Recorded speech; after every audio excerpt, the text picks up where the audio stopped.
যদি নিজের ব্যথাটা তুমি টের পাও তবে তুমি ভাববে তুমি জীবিত, আর যদি অন্যের ব্যথা টের পাও তবে তুমি বুঝবে তুমি সত্যিই একজন সত্যিকারের মানুষ। বিষাক্ত সাপও অতটা বিষাক্ত নয় যতটা ওই সমস্ত ব্যক্তি যারা আপনজনের মুখোশ পরে, বন্ধুত্বের মুখোশ পরে শুধুমাত্র স্বার্থের সম্পর্ক গড়ে। 5টি কথা আত্মীয় স্বজনের সাথে কখনো শেয়ার করবেন না। 1, আপনার অভাবের কথা। 2, আপনার সংসারের কষ্টের কথা। 3, আপনার বেতন কত সেটা বলবেন না। আপনার কাছে এখন কত টাকা আছে সেটাও বলবেন না। পরিবারের সুখের বিষয়গুলো শেয়ার করবেন না। স্বামী স্ত্রীর গোপন কথাও শেয়ার করবেন না। আপনার সন্তানকে নিয়ে কোনো কটু কথা, কোনো ভালো কথাও তাদের সাথে শেয়ার করবেন না। পরের ক্ষতি করার নেশা যদি একবার কাউকে পেয়ে বসে, নিজের ক্ষতি না হওয়া পর্যন্ত তার আর কোনোভাবেই হুঁশ ফেরে না। নিজের কোনো বড় প্রাপ্তি নিয়ে অহংকার করবেন না, আর অন্যের দারিদ্রতা নিয়ে মজা করবেন না। কারো দারিদ্রতার সুযোগ নিয়ে তাকে অপমান করবেন না। মনে রাখবেন, মানুষের সময় সবসময় একরকম থাকে না। আজ যেখানে আছেন কালকে নাও থাকতে পারেন। আপনি কি খেয়াল করেছেন আপনার আশেপাশে কারা আছে? কারাই বা আপনার বন্ধু? যদি আপনি 4 জন চোরের সাথে মেশেন তবে আপনি 5 নাম্বার চোর হবেন। যদি আপনি 5 জন ধনীর সাথে মেশেন তবে আপনি 6 নাম্বার ধনী হবেন। এটা দুনিয়ার হিসাব। আখিরাতের হিসাব, দুনিয়াতে যাদের সাথে চলবেন আখিরাতে হাসরের ময়দানে তাদের সাথেই আপনাকে উত্তোলন করা হবে। 5 দিনের 1 চামচ ভালোবাসা নিয়ে অনেক সুন্দর সুন্দর ছবি তোলা যায়। ক্যাপশনে লেখা যায় মেড ফর ইচ আদার। কিন্তু আপনার বাবা মা 35 বছর সংসার করে এক সমুদ্র ভালোবাসা জমিয়ে ফেলেছে। তারা আজও পাশাপাশি দাঁড়িয়ে দুজনে একটা সুন্দর ছবিও তুলতে পারছেন না।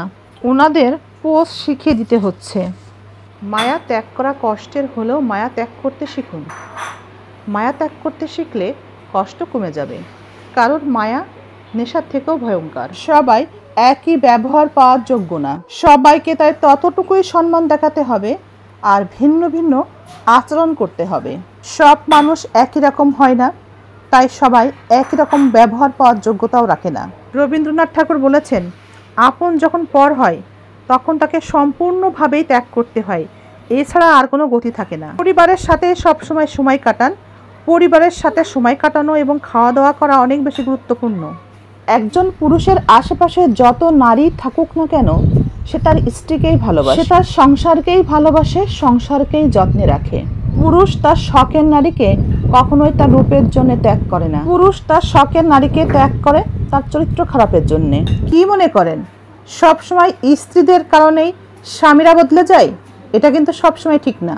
স্বামীদের হঠাৎ পরিবর্তনের পিছনে যে কোনো তৃতীয় ব্যক্তির হাত, তৃতীয় কোনো ব্যক্তির ইন্ধন তো থাকেই। কিন্তু বিষয়টা ভীষণ বিপজ্জনক, কারণ স্বামীরা যদি একবার পরিবর্তন হয়, কঠিন সমস্যা ছাড়া সেখান থেকে তারা পূর্বের অবস্থাতে আর ফিরে আসতে পারে না। স্বামী মানুষটি রেগে গিয়ে যদি গায়ে হাত না তোলে, তাহলে সে রাগ গায়ে মাখবেন না, একদমই চুপ থাকবেন, তর্কেও জড়াবেন না। মনে রাখবেন, রাগের মাথায় তাকেই যা খুশি বলা যায় যাকে নিজের থেকেও বেশি ভালোবাসা হয়। স্বামী পাগল নারী তো তাকেই কয় যে নারী অন্য পুরুষের সাথে মেশে না, অন্য পুরুষের সাথে ঘোরে না, অন্য পুরুষের সাথে হাসে না, মেশে না, আড্ডা দেয় না। স্বামীকেই জীবনের শ্রেষ্ঠ পুরুষ হিসেবে জানে এবং মানে। পুরুষের বউ থাকা সত্ত্বেও জেনে বুঝে যে নারী কোনো পুরুষের সাথে বন্ধুত্ব করতে আসে, অথবা সেই পুরুষকে দ্বিতীয় বিয়ের জন্যে তাকে প্রস্তাব দেয়, বুঝে নিতে হবে ওই নারী কখনোই সেই পুরুষকে ভালোবাসেনি, এমনকি পুরুষটিকে বিয়ে করে সংসার করতেও আসেনি। মূলত পুরুষটির সংসার ভাঙায় তার মূল উদ্দেশ্য, এবং সে দ্বিতীয় বউ হয়ে এসে সে নিজের আখের গুছাতে চায়। আশেপাশে চোখ বুলিয়ে দেখবেন, সত্যিই তাই। যে পুরুষ তোমাকে ভালোবাসে না, সে পুরুষ তোমাকে বলবেও না যে তোমাকে ছেড়ে দিবে, কিন্তু তোমার সাথে এমন আচরণ করবে, তোমার সম্পর্কের এমন অবস্থা করবে, তার জুলুম অত্যাচারে তুমি তাকে ছেড়ে দিতে বাধ্য থাকবে। ধাক্কাটা যত বড়ই হোক, এক ধাক্কায় কোনোদিনও কখনো কেউ ভেঙে পড়ে না। কিন্তু মানুষ ভুলে যায়, বারবার ধাক্কা খেলে পাহাড়ও ভেঙে যায়।